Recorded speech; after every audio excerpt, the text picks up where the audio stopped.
This is going to be a video tutorial on how to block or unblock cookies in the Microsoft Edge web browser using an iOS device.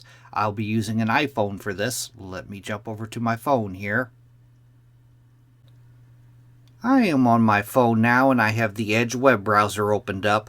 To block or allow cookies on Edge, first thing you want to do is open up Settings. I'm going to go down to the lower right hand corner, down to the 3-bar hamburger menu. I'm going to tap on that. Then I'm going to go up to this little gear wheel right here and I'm going to tap on the gear wheel. That opens Settings.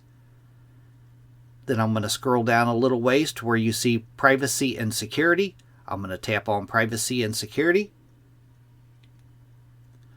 And then right in here, Cookies. As you can see, by default it's set to Don't Block Cookies, but if you tap on that,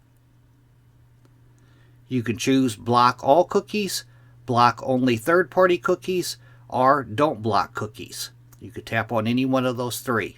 At the bottom it says you may need to restart this application to see this change apply. If you make any changes, you may need to restart your browser. That is how to block or allow cookies in the Edge web browser. Thanks for watching.